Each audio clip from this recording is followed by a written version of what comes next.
What lies beyond the clouds? Not heaven, but a hunting ground. For decades, humanity believed the atmosphere above 20,000 feet was a silent void. But one man, the daring aeronaut Joyce-Armstrong, was obsessed with a terrifying truth.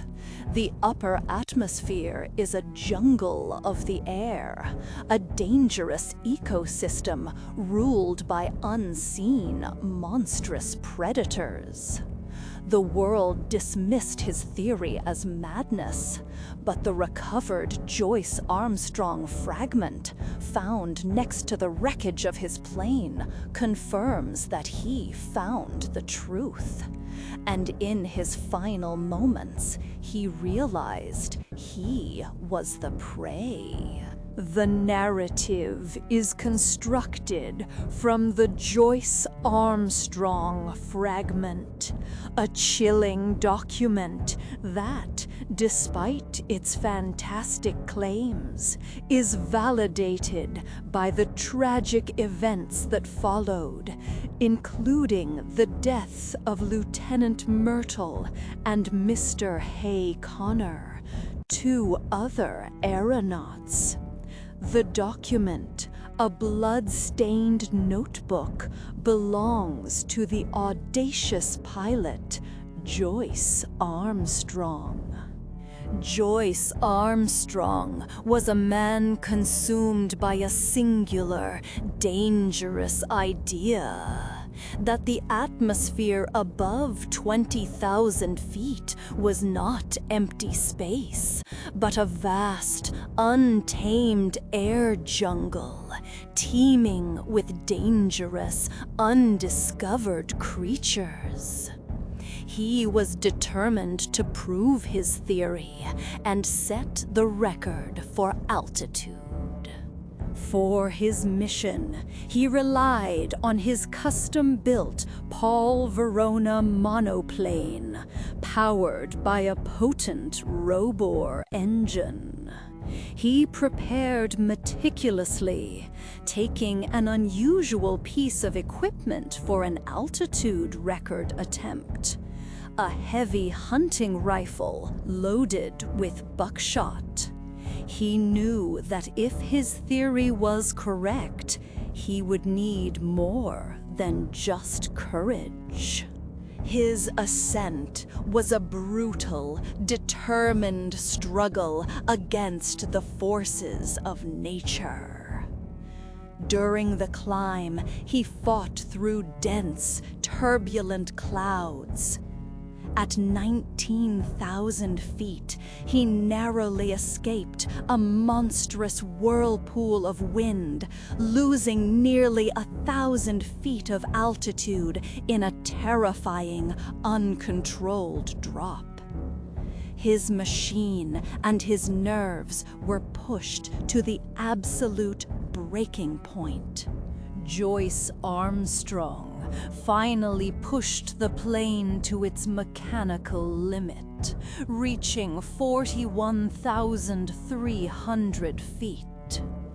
At this altitude, the world underwent a terrifying transformation. He noted that the air lost its usual clarity, becoming strangely murky. It was filled with long, ragged wisps of smoke-like organic matter, which he chillingly identified as the primary food source for the monstrous life he sought. He was now in the hunting grounds.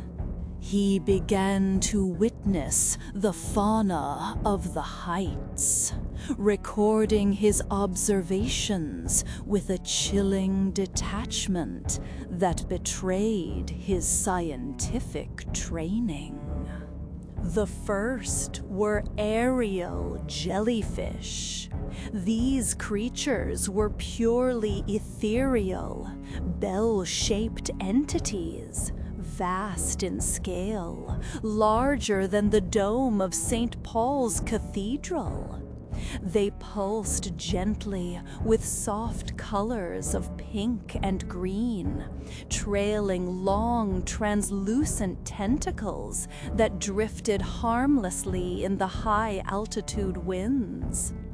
They were beautiful, yet profoundly alien. The second were the serpents of the air. He observed fantastic coils of vaporous material, thin and immensely long, twisting and spinning rapidly. They did not appear to pose a physical threat, yet their inhuman movements added to the growing sense of dread. The true horror materialized when a third type of creature emerged. This was no ethereal jellyfish. It appeared as a purplish mass of vapor, but this creature possessed a terrifying solidity. It bore large, circular, dark eyes and a white, curved, and cruel beak like that of a vulture. On its upper surface, 3 large, gas-filled sacs kept the massive body suspended in the thin air. The creature recognized the monoplane as an intruder, or perhaps as prey. It initiated an immediate and brutal assault. It first lashed out, ripping the monoplane with a viscous tentacle. Then it attacked the pilot directly, seizing Joyce-Armstrong by the waist. In a moment of pure survival instinct, Joyce-Armstrong fought back. He broke free of the creature's slimy grasp and reached for his last defense, the hunting rifle. He brought the weapon up and fired, the shot muffled by the altitude. He succeeded, hitting and exploding one of the monster's gas bladders. The creature erupted, thrashing wildly in agonizing fury. Seizing the desperate opportunity, Joyce-Armstrong plunged his monoplane into a terrifying vertical dive, beginning a desperate descent to escape the predator's territory. Joyce-Armstrong survived the descent, making a rough landing near an isolated outpost. He emerged, shaken but alive, and swore he would return to gather photographic proof of the creatures, fearing his unbelievable story would be dismissed as mere delusion.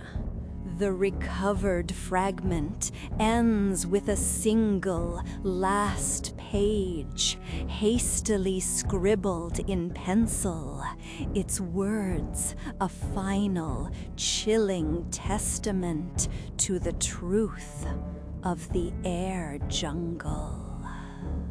43,000 feet.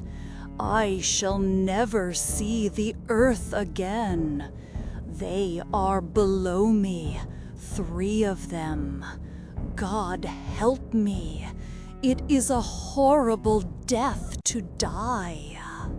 The subsequent search located the wreckage of the Paul Veroner monoplane, crushed and scattered.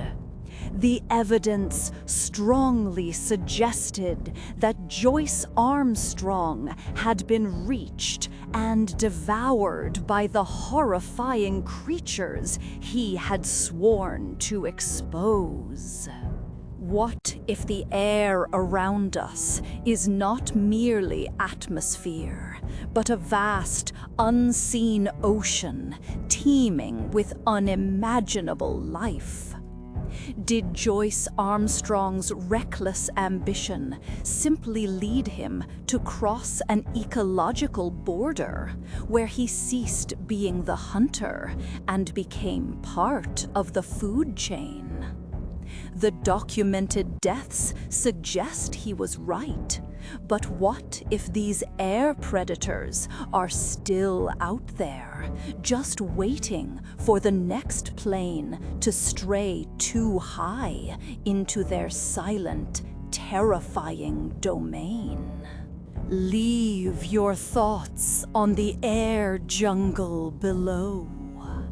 Don't forget to like and subscribe to Shadow Tales Illustrated for more deep chronicles from the edge of reality.